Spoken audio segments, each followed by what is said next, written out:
Number 7 है an open rectangular tank that is 4 meters long, 2 meters wide and 4.8 meters high is initially 3/4 filled with water. Find the depth of water in the tank after 4000 liters of water added to it. अब ये जो tank है उसकी dimensions हमें given है, length, breath और height, और हमें बताया कि वाटर 3/4 filled है, टैंक 3/4 filled है वाटर से। ये हमने डायमेंशंस टैंक की लिख ली, लेंथ, ब्रेथ और हाइट। ये हाइट वाटर की हाइट नहीं है, टैंक की हाइट है। तो अभी जो हमारा वॉल्यूम निकला है लेंथ, ब्रेथ और हाइट को मल्टीप्लाई करके वो टैंक का वॉल्यूम निकला है, लेकिन हमें वाटर का वॉल्यूम फाइंड करना है। वॉल्यूम ऑफ वाटर फाइंड करने के लिए क्योंकि टैंक 3/4 फिल्ड हुआ था वाटर से, इसलिए हमने जो वॉल्यूम हमारा टैंक का निकला उसका 3/4 हम फाइंड करेंगे तो हमारे पास वाटर का वॉल्यूम आ जाएगा।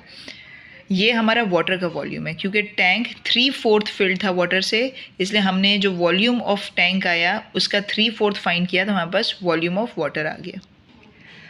अब हमें ये कहा है कि find the depth of water in the tank after 4000 litre of water added to it. अब जितना वाटर हमें ऐड करना है, water to be added is 4000 litres, लेकिन हमारे पास जो टैंक में वाटर मौजूद है पहले से वो हमारे पास मीटर क्यूब में है, और अभी जो हमें ऐड करना है वो लीटर में। ये यूनिट डिफरेंट है, इसलिए हम ये लीटर्स को भी मीटर क्यूब में कन्वर्ट कर देंगे। हमें पता है कि 1 litre is equals to 1000 ml, तो हम लीटर को पहले ml में कन्वर्ट करेंगे, क्योंकि ml और सेंटीमीटर क्यूब दोनों इक्वल होते हैं। 1 litre is equals to 1000 ml, क्योंकि हम लीटर को ml में कन्वर्ट कर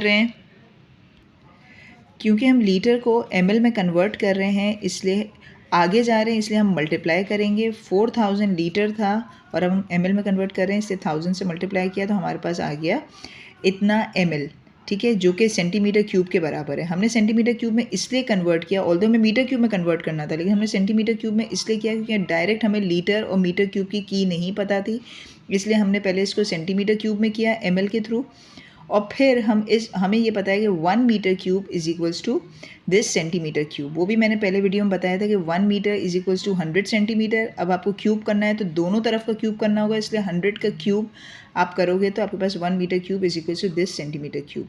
ये आपके पास की आ गई। अब आपको ये जो ml मिला है, सेंटीमीटर क्यूब मिला है, इसको आपको मीटर क्यूब में कन्वर्ट करना है, यानी आप पीछे जा रहे हो तो आपको डिवाइड करना होगा।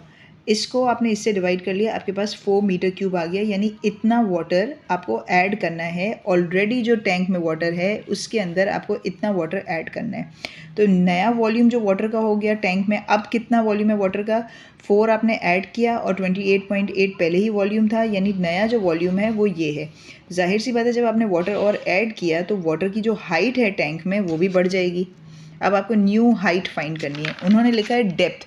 अब जाहिर है जब हाइट अगर किसी चीज़ की इतनी है तो वो डेप्थ भी इतनी ही होगी, इक्वल होता है हाइट और डेप्थ ऑफ वाटर फाइंड करना है अब आपको। तो वॉल्यूम जिस तरह हाइट फाइंड करते हैं उसी तरह डेप्थ फाइंड करेंगे। Volume is equals to length multiply by breadth into height होता है, तो अब हम डेप्थ लिख देंगे डी। आपने वॉल्यूम जो नया वॉल्यूम है पानी डालने के बाद वो आपने यहाँ लिखा वॉल्यूम, और लेंथ और ब्रेथ तो सेम ही रहेगी, सिर्फ हाइट चेंज होगी वाटर की, जो कि डेप्थ चेंज होगी। सही है, तो हमने यहाँ पे कुछ भी नहीं लिखा, हमने जो प्रीवियस हाइट थी वो नहीं लिखी, हम पूरी नई हाइट फाइंड कर रहे हैं। 8D हो गया। अब ये 8 रिमूव करने के लिए 32.8 से 8 डिवाइड हुआ और हमारे पास ये डेप्थ आ गई वाटर की।